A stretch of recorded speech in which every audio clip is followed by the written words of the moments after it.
What is up everyone, and welcome back to the channel. I'm back in with basically my review of Destination Trek 2023. As a lot of people know, I watched the show. Did it for not work. It basically put a massive social of Trekkies, which for someone like me who's a Star Trek fan was fantastic. I probably felt the same way that Retro did when he went to Star Wars Celebration, I'm assuming. Now, again, like I said, even though I watched it, I still have my own personal goals I wanted to do while I was there. But those things I turned out was like made the entire experience better. But there are two things that sort of brought it down a bit, which weren't the fault of the event's organisers. It weren't their fault. So you really can't blame them. But one was the building of a maze, the Hilton in Birmingham, which me as Chris said that, and everybody else said that. And the other one was with the writers' strikes and actors' strikes going on. The guests from Star Trek couldn't talk about Star Trek or the terrorists, which was annoying, but it made for some very interesting questions from people, and sort of even at the talks, it made it a bit more different sort of thing, which we'll get on to. So I'll do sort of day by day. Well, the show day by day. So the first day I was on the museum section of the show. The museum section had a makeshift bridge, holodeck, one of ships, some uniforms, different shows and movies from Star Trek. I was there, but there was a highlight for that day, or for me there was anyway. Literally in the morning, I walked from the main stage when I done the briefing to the other side of the hotel for the museum. On the way, I got to meet Jess Bush, who person's autograph I wanted. But which was really nice. But the show itself didn't start until in the afternoon, so there was a bit of time to talk to guests and things like that. And one of the guests I talked to was JG. I forget his last name, but he played Mozart in Deep Space Nine. The bloke's fucking bonkers. Absolute bonkers. He was talking to everyone, even generally speaking, they have their autograph table, their photo time, things like that, or other talks. He was talking to everyone, things like that, but even every night at the bar, he was like there talking to people, guests, things like that. I'm like, he's bonkers, but in a good way. He's a legend. So yeah, I saw Jess, and he went to my shift. First day was I was at the front, sort of making sure people had their wristbands, their passes. Also, even having I had a little look around and things like that. Obviously got my crew top, which I'm in the wash at the moment, but got my badge and lanyard. So yeah, so I revealed the day, the first day. I had a Scottish bloke called Scott. Pretty much said to me during the day, because he saw me a few times. He was saying, "Come to the bar tonight. I'll buy you a beer."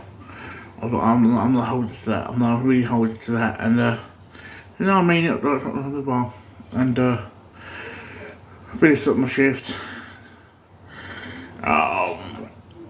As I went up to my room, sort of it changed. I saw him. He was like, "Come down, I'll drink." I was like, "Yeah," but it changed. So I come down, and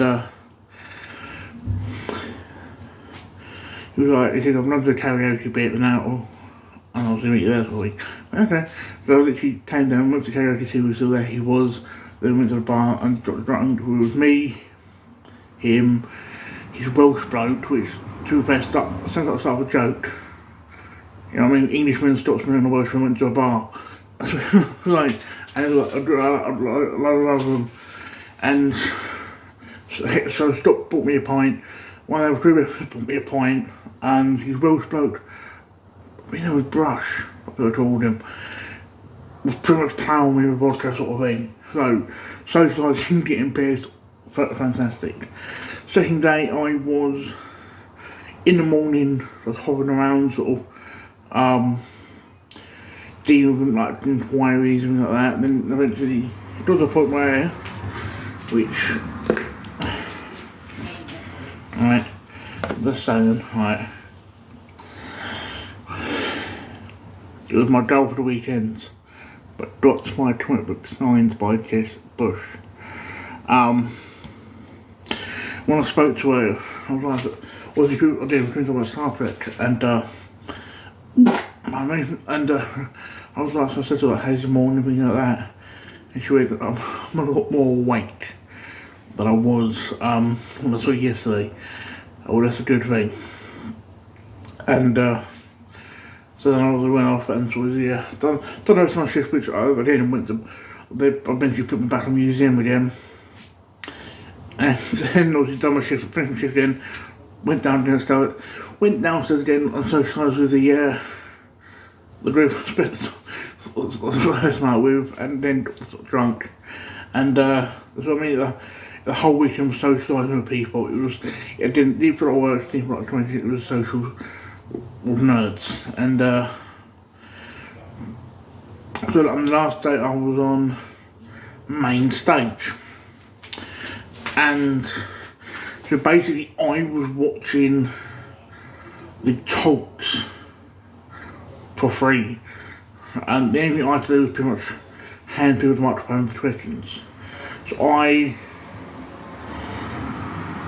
got to meet in person the person that actually plays Neelix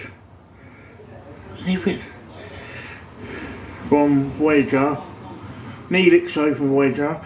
I forget that's her name, but he was like walked in the fist bumps with an AD and like was talking, chatting, and it was like really funny guy, but his voice is the exact same as the characters. I got to meet him, got to meet Terry Farrell, who plays the person who marries Worf in, I should remember this, Deep Space Nine.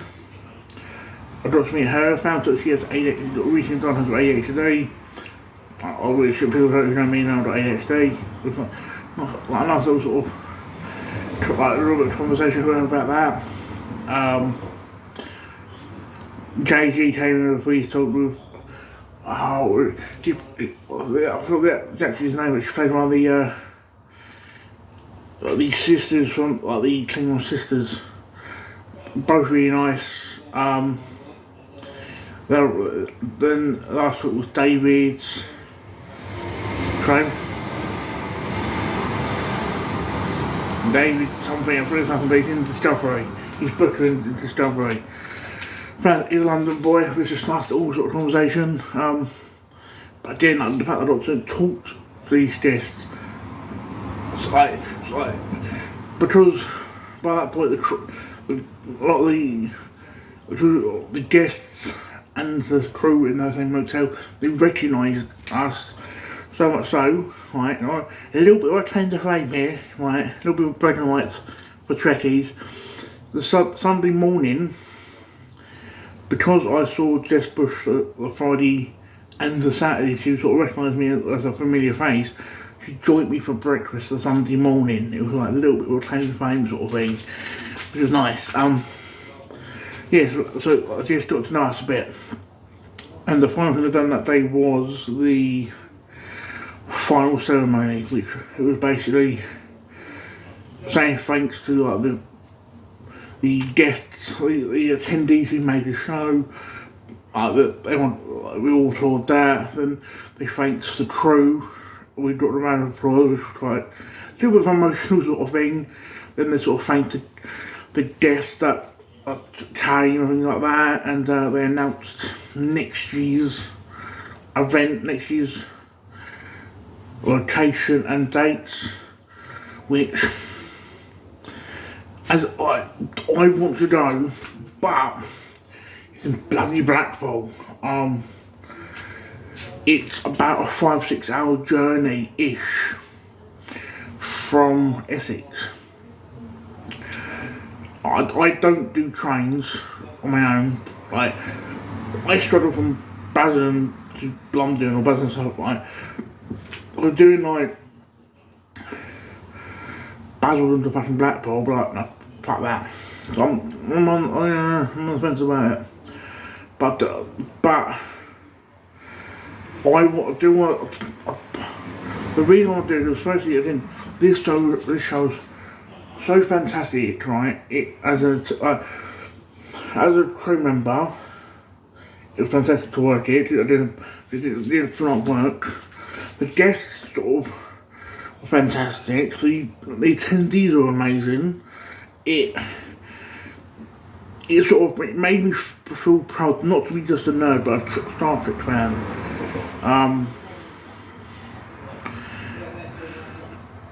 So that's why I'm on the fence. The show, bear in mind it was small and in a hotel. I think that sort of benefited of the show. So yeah, so that is basically my review. Of Destination Trek 2023. Just one more time, just like see Billy with heart. I just pushed 2 kisses. So yeah, thank you guys for watching. Hope to speak to you guys soon, and ciao now.